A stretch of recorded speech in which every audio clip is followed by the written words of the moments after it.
The other thing worth mentioning that somebody asked me to talk about was that WPath, which was a... Oh, I'll just read the summary that he wrote for me.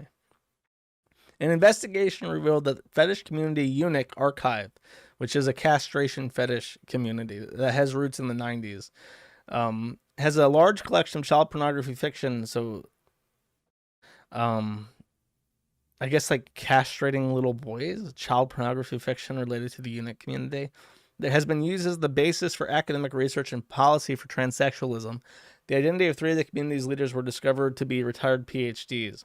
Highlights include connections to WPath, a leading international transsexual organization responsible for setting policy adopted by governments and the American Psychiatric Association's DSM, an ongoing attempt to make eunuchs as a gender identity briefly accepted by Scotland's National Health Service before being removed after outcry.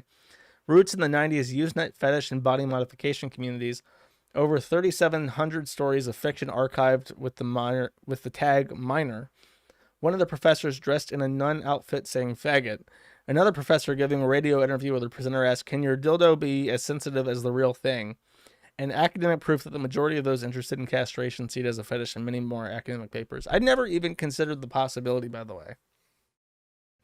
And when I talked about the Keffel stuff last week, like I always assumed that the focus on getting children to transition as early as possible was like a personal regret, like, oh, I wish I had tuned out earlier, because then I wouldn't have gone through male puberty and I wouldn't have male as many defining male like facial features and voice and whatever.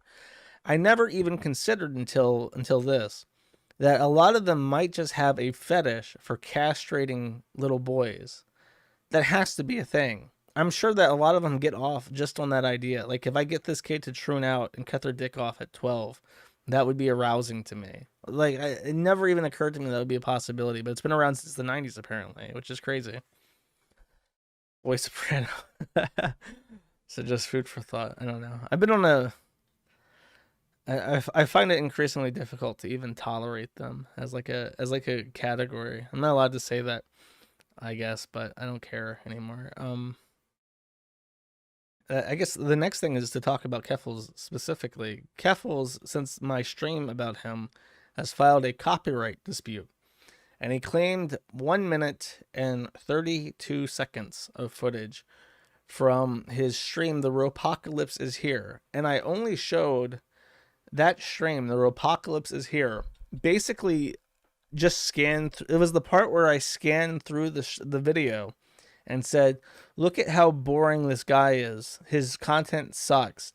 Why is his cleavage so weird? Like, those were my comments. Half of it's dead air. If I click to any random moment in the stream, it's not him. He's usually not talking during it. It's just dead air. And he claimed that as a warrant to take down 2 hours of video. And then DMs, by the way, he confirmed that he did it not because he felt like his copyright had been violated, but because he wanted to take down the stream, because he felt it was abusive. But that's not a surprise, but it is nice to have that as confirmation, because it's useful for other reasons. But I countered immediately, and he countered my counter, because I got a notice that it was in final review, which means that I had never even seen this, because usually when they submit a counter, which should not even be a thing. Actually, it was rejected. Now that I think about it, because allow me to explain the process just real quick. I don't want to bore people with legal tangents, but when a DMCA is received, it's essentially by law, you're supposed to take it down immediately, whatever is complained about, regardless of the actual copyright. Nothing should be assumed. It should be the flow. Ideally, the way that the law sets it out to work is: point A, copyright dispute received. Service immediately, without question, takes down the content for 10 days. If a counter DMCA is submitted to the party, they have 10 days then to initiate a lawsuit, file a lawsuit, or the content can go back up after that 10 days. So in the world of the DMCA, when it's implemented by the letter of the law, there should be a minimum of 10 days before the content goes back up, regardless of how credible the copyright complaint is, which is just ridiculous. It's completely fucking broken. It is the worst law that we have on our books. There is nothing dumber than the DMCA. And technically, when I like, if I don't take down content after receiving a complaint, then I'm in violation of how this is set out. But it's like, nobody does this except Google and YouTube. They follow the letter of the law to the, the exact letter, as opposed to just keeping the content up, if they feel that there's zero credibility to the complaint whatsoever. But it's really just a piece of shit. And right now, the standing of this content is, I think that they counter notification forwarded. The content owner who removed your video has 10 days to review your counter notification. If they don't provide, okay, so mine was received, and now they have to file a lawsuit because I guess his appeal against my claim was rejected or whatever. Which, that shouldn't be a thing. Like, there should be no say so. You have to file your fucking lawsuit. If you want to try to claim that I did damages to you by using 1 minute 30 seconds of skipping around your boring ass stream, good luck. And by the way, Keffels is Canadian, in case you're wondering. He is not American. He does not have any constitutional protections in our country, but he is somehow allowed to file a DMCA against an American citizen and an American company, because my company is an American company, to remove my content from another American company called YouTube. And it's fucking infuriating that that's how that works. It really is just absolutely nauseating. Why the fuck can I not open? There it is. Okay. I was having trouble finding my stream so I can view my chat live. That's why I sound a little bit distracted. Anyways, next point on this. Immediately, he did get his Twitter account back, by the way. And he immediately goes back onto Twitter and he picks a fight. And he picks a fight with Jeremy Hambley, who is the Quartering, who I can find. I have no idea why he's interesting to people. I think he talks about like Star Wars and shit. And he goes like, I fucking love Star Wars and shit, man. Star Wars. And now he has like 8 million people who follow him on YouTube because he says, I like Star Wars. I like the action figures, and I like the movies, and I like the video game Star Wars, and I like comic book about Star Wars. And so everyone's like, okay, I love you, and I'm gonna follow you. So now he has 8 million people who follow him on YouTube. And Keffels apparently thinks that he is a Nazi. This man who is probably mildly retarded and obsessed with bullshit consumerism is a card-carrying member of the NSDAP, and he has a secret Nazi flag in his basement, and he needs to be canceled because of this. And they picked a fight on YouTube or on Twitter because that's where all this retardation occurs. And an unlikely hero has arisen to the Hambley's defense. Hambley wasn't putting up a fight; he was about to get canceled when suddenly an unexpected knight in shining armor arose to protect him. Oh no, my video is not going to load now because I hyped it up before. We can all hate Jeremy, like coffee brand coffee. Fuck that shit. But don't bring brands into this, all right? Don't do that. Don't. It's not cool. Not cool for everyone else.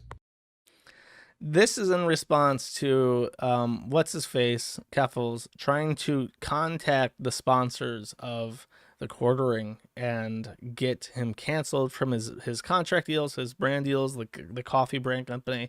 So what's his face, Ricky Berwick, who I never thought I would ever mention in a positive light ever in my entire fucking life. The only person I have ever blocked on Twitter because I'm so sick of seeing his ugly fucking face and mutant body, has arisen from the ashes and said, no, Keffels, not only will you never be a woman, but don't bring the coffee company into this because fuck you.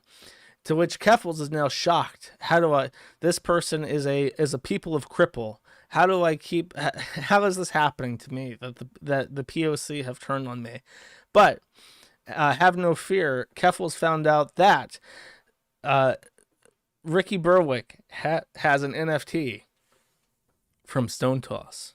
And as you know, Stone Toss is the secret reincarnation of Heinrich. No, it's not Heimlich. Heinrich Himmler himself. Henrik.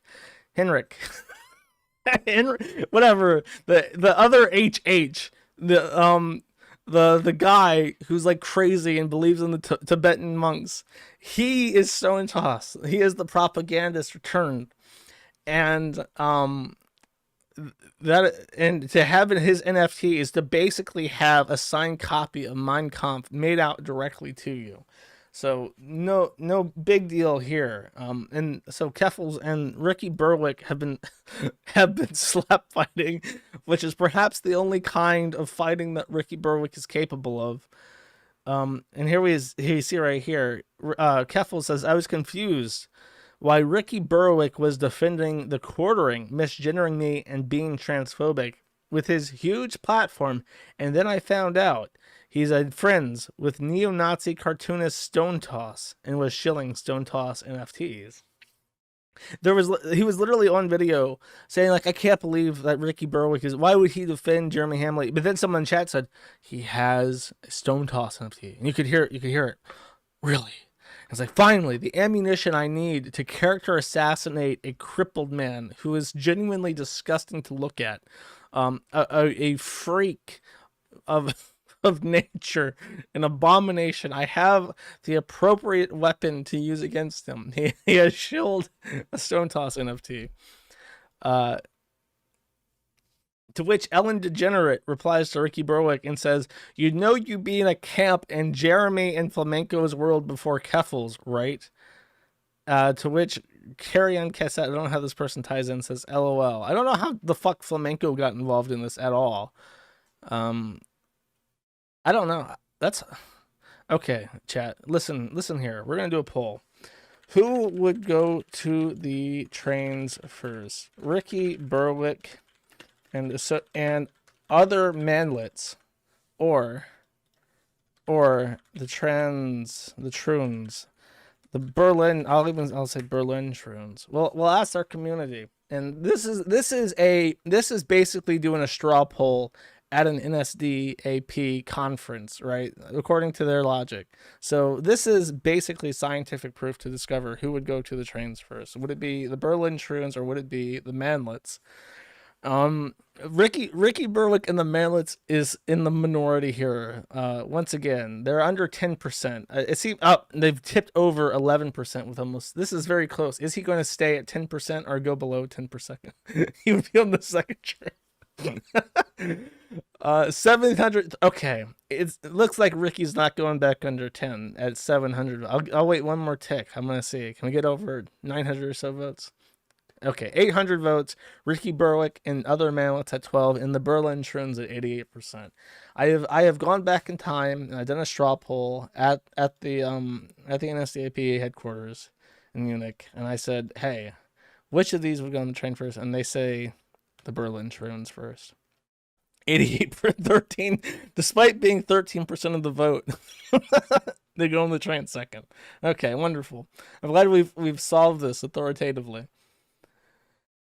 So then Ricky Berwick this is why I fucking hate him. He's like so gross, and he doesn't just tweet. Anytime he wants to respond to something, he just pulls out his phone and records himself, and it's not even like you have to watch the video. It's just the first frame is this guy's fucking face, and it's awful. And then he talks, assuming the video wants to load. And this was his response to Keffels. Assuming the video wants to load. This is his response.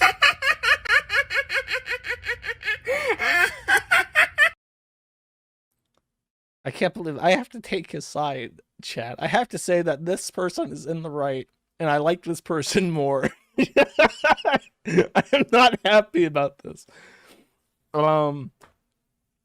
Keffels says or Ricky Berwick says to Keffels, you want to be sponsored. I'm thinking a rivalry between you and the quartering, but instead of the toxic drama, you just fuck each other up by throwing computers at each other. Let me know. I'll get the contract up. And then Catfull says, I'm down. So Catfull immediately sells out and says, I'm down for this. I'm going to turn this beef into some money-making scheme that involves some gay shit. And then Ricky Berwick pulls the rug out from under the troon and says, this is a joke, Lamau. I have no control, not with these hands. And then he posts a picture of his really, really fucked up looking hands that scare the shit out of me.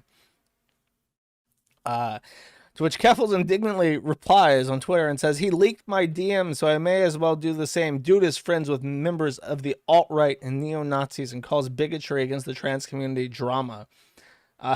Which includes these DMs from Ricky Berwick saying, this shit is the internet, the lowercase I internet, but it's Ricky Berwick, so everything is lowercase I. You tell people not to do something, they are going to do the opposite. And this shit is drama. You shouldn't care what other people say or think about you, ever. Real world or lowercase I internet. So Ricky Berwick is trying to genuinely help this retard by explaining to him that he's a retard. And, he's getting called a transphobe here, I guess, because whatever. Trannies don't like him now. David Rojas says, I wouldn't be so happy to work with Nazis if I were you. This is what happens when Nazis control a country. And then it's a link to some shit. I'm sure it's like a Holocaust thing. What badge do you even put on a Ricky Berwick? They don't even need a badge. You just look at Ricky Berwick and you think, oh, I know what tent he's sleeping in. This is like no Suon patch needed for this. And then this guy says, you deserve everything bad that's coming to you. I don't know. I really don't want to watch these guys' videos because he scares me, but this is his moment. I've had to mentally unblock this person to... People call me crippled every single day. I just want to be human. I think that's like satire. I mean, I know like his whole thing is that he's gross and he's like very comfortable with his body, but he's literally too comfortable. He's comfortable with his disability in the way that like a really fat person who's like in the fat positivity movement is like way too okay to wear like low cut tops. It's like you're 300 pounds. Nobody wants to see that. I'm very happy that you have the self-confidence that's requisite to wear clothes like that and parade yourself around in public like that. However, the general public has these standards in place for a reason, and I'm sorry to say you don't meet them. He's a troll. Okay, I guess I'm being trolled, right? I'm being trolled in the intended way, the intended effect. So, transsexual anarchy CEO, which doesn't even make sense because if in an anarchist community there are no CEOs because it's fucking hell, says, you deserve everything bad that's coming your way. I read that already. He responds, trust me, bro. Nothing's worse than these fucking limbs. Yeah, I agree. Bugs says, fuck the brands. We're talking about human rights, Ricky. And when it comes to human rights, I don't give a fuck about your money or the economy. So you need to pick a side or shut the fuck up, respectably. This is from Bug Ass, who looks like a man. Oh, he's a ginger. Oh, that kid's going to turn out. Bro, that's too much. I can't even fucking stand. Why does he lick his lips like that? That's not even a disease thing. He just fucking does it. Anyways, I'm done with Ricky Burr. I can't stand these videos anymore. But the gist is that he got into a cripple fight with a troon, and the troon is losing. So I can officially declare that out of all the disabled hobgoblins that I know of, Ricky Berwick is my favorite. Of all the hideously deformed people whose bones would break like little twigs, Ricky Berwick is my favorite of them. Of all the people who cannot rise to over 3 feet tall at their absolute zenith, Ethan Ralph is my favorite, followed closely by Ricky Berwick. I don't know, it's a short competition. There's a small pool of people for this race. There's little choice here, but I think I've made the right one. Do you understand? All right, whatever. Enough of this. We're getting closer to the white trash segment of the stream.